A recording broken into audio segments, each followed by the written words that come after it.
That's Nick. And that's Joseph. And today we're here to talk about The Suicide Squad, which is the 5th film directed by James Gunn, which Disney is releasing on August 6th, 2021. It is, of course, a sequel to the ill-fated Suicide Squad from 2016, directed by David Ayer. So again, obviously in the DCEU, the DC Extended Universe. This movie was excellent. I was so dreading going to this. I hated the first one so much, and I'm really not generally a fan of superhero films. I'm so surprised. I don't have a negative thing to say about this movie. I enjoyed it so much. Yeah, I actually don't. It's long. It's over 2 hours, and I thought it could have been longer, which is so rare that I would want to sit longer for a film. Yeah. So surprised. Yes. I didn't go in expecting to hate James Gunn. So he, of course, wrote and directed Slither, was his first film, which I do really like. So Michael Rooker is in all of his stuff, and he's the opening character in this as Savant. And then did Super, which you've also seen with Rainn Wilson. And then, of course, the 2 Guardians of the Galaxy films, which, you know, I do believe those are a little more enjoyable compared to their brethren, but also I think he's always kind of been stuck in the parameters of this. This feels like this rated R DC film. They were kind of give him leave because he wrote it to do what he did, and he dredged up all of these B players from the Suicide Squad universe, and opens with a switch hit, and it just gets better and better from there.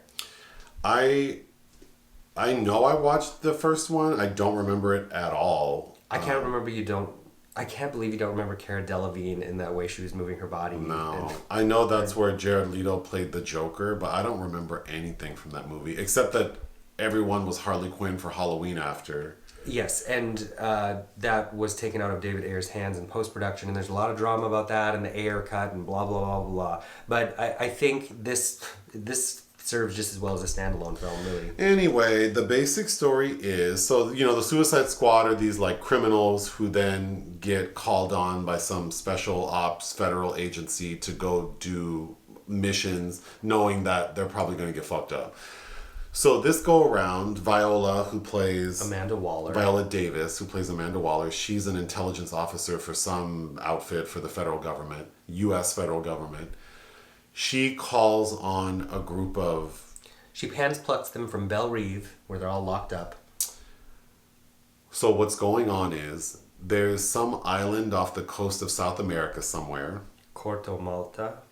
And the family that was sort of the first family of that nation were assassinated. And now the new president and his right-hand man have taken over. And U.S. intelligence knows that there is a facility on that island that is housing extraterrestrial life. Called Jotunheim, which is kind of this Babylonic tower in the middle of the city.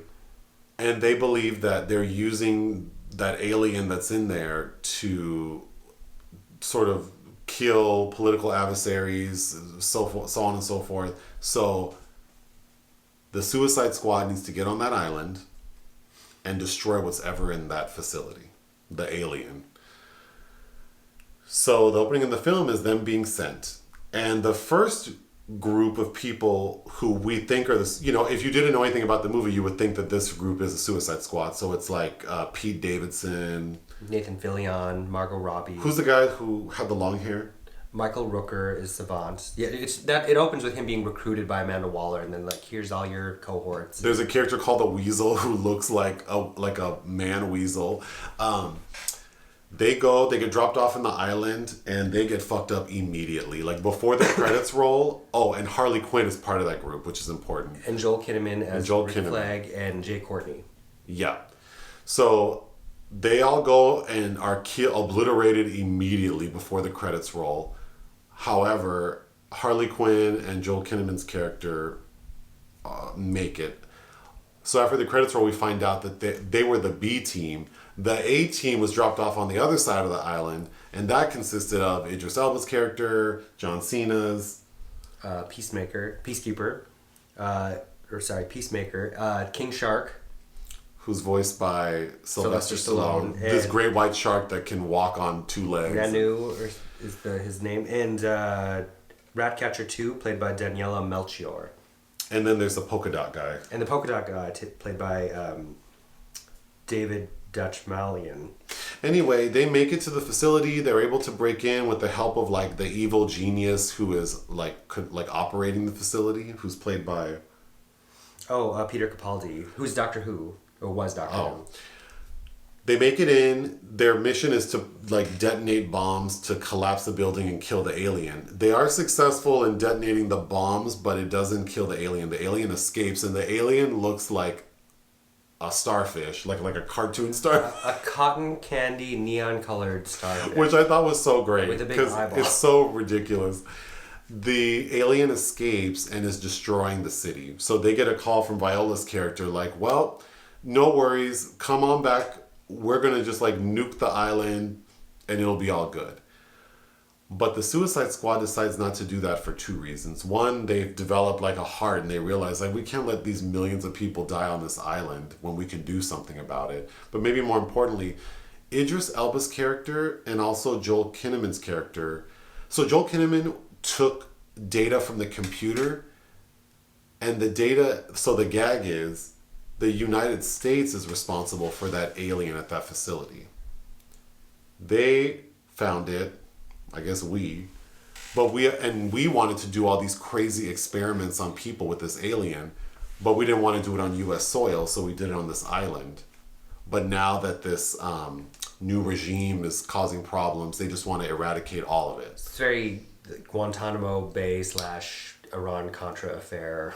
But Joel Kinnaman's character gets killed, so now Idris Elba's character has the data. So now he's like, no, I'm going to kill this alien. Like, we're going to not let all these millions of people die, and we're going to get this information out. They are successful in destroying the alien, but they use that data as blackmail against Viola Davis's character, and they say, listen, we won't release this information to the public if you let us free. And they do. The end. Yeah. I mean, I stopped writing notes because there was just so much I liked about it that I thought there's no way I can write it all down. But yeah, nothing negative to say. My overall thought is the people involved in making this film, from the director, the actors, cinematographer, editors, sound people, everyone, it just feels like they all really took the time to craft something that is of the utmost quality. It feels expensive, but it also feels like time was taken. There are so many really cool flourishes. Well, I think, you had mentioned decadence earlier. It feels decadent. Kind of like harkens back to what watching the original Ghostbusters felt like. Just kind of the fun and also seriousness and heart of it. Because people are saying it's ultra violent, and maybe I'm just desensitized, but I don't think it's ultra violent. I think that it is definitely violent. It's violent, and gory, yeah. But a lot of those are very stylized kills, but stylized in a way to have a direct effect, like how Joel Kinnaman dies with being stabbed in his heart, and you get like an internal shot of it, and it's to have a visceral reaction that's more than just cheering. I thought every kill time was taken for the most part. There are some scenes where like people are being killed in mass, but it's not like your typical zombie movie where people are being mowed down. But for the most part, all of the kills, I feel like there's time taken with each one. And I'm not trying to it sounds weird to try to justify watching people get murdered, but I felt like every kill was given attention and sort of had like a personal touch to it. I don't know. That seems weird, but also I think James Gunn is really good at balancing these large ensembles as displayed with Guardians of the Galaxy films, and knowing how each one is the spice to be used appropriately. Because the past two films starring Margot Robbie as Harley Quinn I really didn't like, but I thought that she was actually kind of poignant in moments of this, and she's used sparingly. Used sparingly and played well against others, and he does this kind of ballet with all of them that I think works really well, like with Polka Dot Man and his hatred for his mother that experimented on him, which is why he is the way he is. And there are just these... So Polka Dot Man, because he hates his mother so much, he sees her in everyone. Yes. There are just all these details that are spare, but also kind of pivotal enough for you to kind of get an exact rationale as to why these people are or behave the way they do. Taika Waititi is in this as well. He plays he's Ratcatcher 1, his daughter's Ratcatcher 2. I liked her a lot. Her thing with the rats was very Ben/Willard.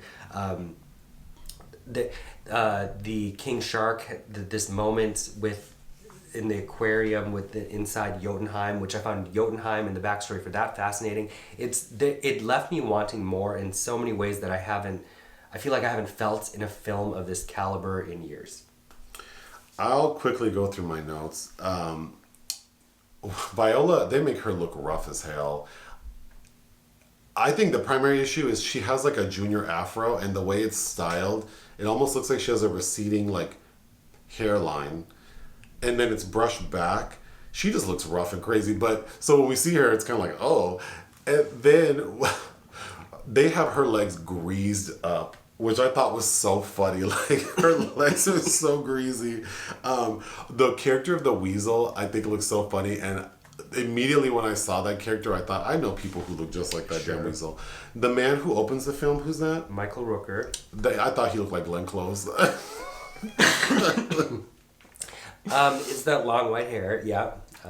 There's a really good scene because Viola's character approaches Idris's character like, hey, he's like known as like an excellent marksman and a soldier, and she's like, I want to make you a leader, I want you to join. And he's like, I'm not joining your damn Suicide Squad. And she's like, oh really? I have someone who wants to see you, and it's Idris's daughter. So of course immediately you think, oh, she's gonna use her as a pawn, like he loves his daughter so much. But the exchange they have, like, he doesn't love that girl. Who is Storm Reed from A Wrinkle in Time. That scene was so good. Like, they're yelling at each other, like how terrible of a dad he is and how stupid she is. And I really, really enjoyed that. The president of that island, the new president, he tries to seduce Harley in an attempt to win the love of his people, because kind of like a Vita Perone. Because Harley's become, for the people of this island, like a symbol of like revolt against the U.S. Anti-American sentiment. Yes, so he like woos her, and they have like a day of just lovemaking. Well, being enamored with each other, which ends with them having sex.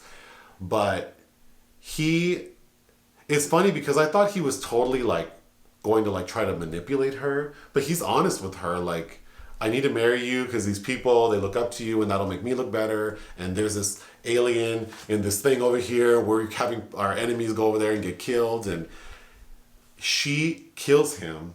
And I thought that scene was so good because she talks about how she's learned, because she says like, I've learned after having so many bad relationships that when I see a red flag in a man, I need to end it. But I thought that scene was really good. Then Ratcatcher 2, there's a scene on a bus where, because we find out Idris's character has a phobia of rats. Mm-hmm. So she's asking him to explain, and then she explains her backstory. And her explaining her backstory I thought was really sweet. And then they talk about how like Ratcatcher 2 and her dad, they would stay warm at night by letting the rats like cover them like a blanket. There's also some creepiness too, because they suggest that Capaldi, because how this starfish works is it sends out, like out of one of its armpits, these little face hugger like things, and when it gets on your face, you become part of the alien's consciousness. So the alien is talking through the bodies of the people, right, who are hosting the little starfishes. And they suggest that Gaius Grieves, the thinker, has been using it for nefarious, like molesting the creature as well. Like there are little suggestions about that. That's because, right. Because when the creature gets loose and it takes revenge on him, I wrote down Joseph Mengele. That's what he's doing Joseph Mengele shit with his fucking starfish. There's a really good scene. So the Suicide Squad, the A team, they get along well enough, but there's a scene where they end up going to a bar because they have to meet the genius guy. And they end up drinking and having a good time, like connecting, and then they're dancing to music. I thought that was a really good scene. That was a good scene. And also featured in the background of that is Palm Clementieff from Guardians of the Galaxy. There's a scene where, so Harley Quinn's been held captive, and obviously she escapes, and then she's like killing the people who are holding her captive. and when she's shooting them, the blood is represented as like flowers. I thought that was a really cool touch. Also, another style choice is they're like, I guess, title cards, but they're like Part of the landscape. Part of the landscape. And I thought it was so effective. And the audience, it seemed to really amuse people. So I thought, yeah, that was super well done. There are moments that were just, you know, when you're not surprised, when you're not expecting to be kind of moved and something really moves you, like the alien as it's dying, speaking through one of its minions.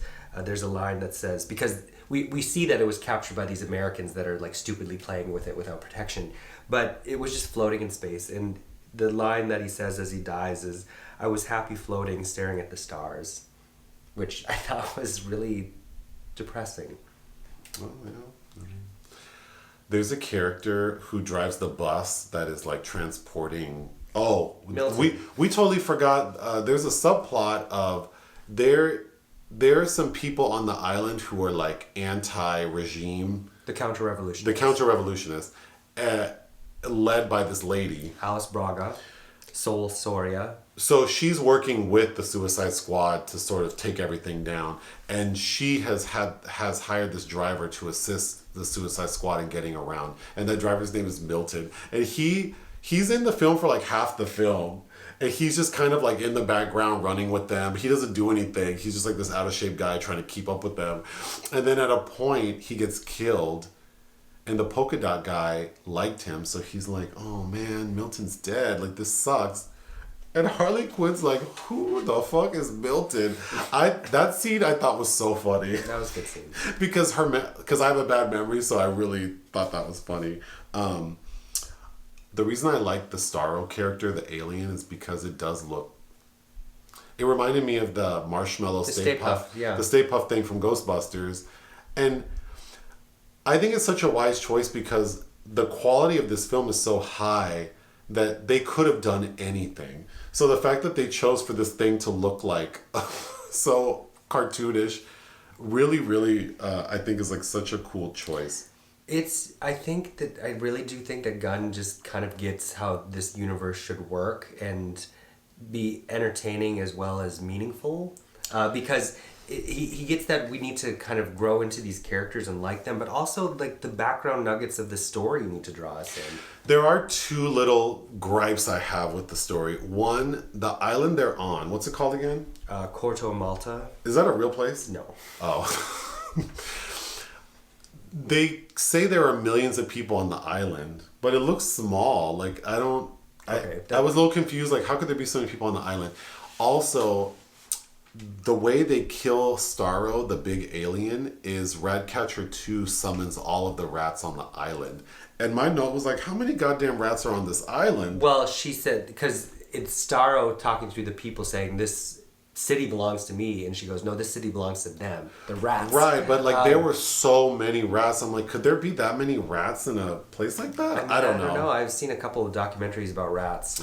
The other thing, sure, I'm sure, but it was kind of like, oh, there's so many people on this small island. But the other thing is, in the opening of the film, there is a character who's carrying a javelin. Yeah, I think that's like his name. And he dies, and as he's dying, he gives a javelin to Harley Quinn and says, like, you need to carry this along so you can do, and then he dies. So, like, cliffhanger. As soon as he did that, I'm like, this javelin is going to save the day. And it's the javelin that kills this eyeball. It's not the rats. The rats do kill the alien, but it's because Harley Quinn breaks through the alien is a starfish with a huge eyeball, and she breaks through the eyeball with the javelin. So Harley Quinn is swimming in the viscous fluid of the eyeball, and then the rats are able to get into the eyeball, and they eat away at the nerves and the brain of the alien. And it's hemorrhaging, and you get an outside shot that I thought it was beautiful. It was really cool. Yeah. But yeah, that was my only thing is, like, clearly this javelin's going to save the day. Yes. But That was a gripe? Well, it's just one of those things like, well, obviously this is the thing that's going to happen. There's so much going on, though, that you don't really... You know it as it's happening, but it just, you kind of forget about I it. was fixated on the javelin okay. throughout the film. But I would give this film 4 out of 5. I would absolutely watch it again. This to me is like Ragnarok level. Like I could watch this movie on repeat. Anything else? Oh no, what would you give it? Well, thanks for asking. I would also strangely give it 4 out of 5. Okay. Are we done? Mm-hmm. Bye. Bye.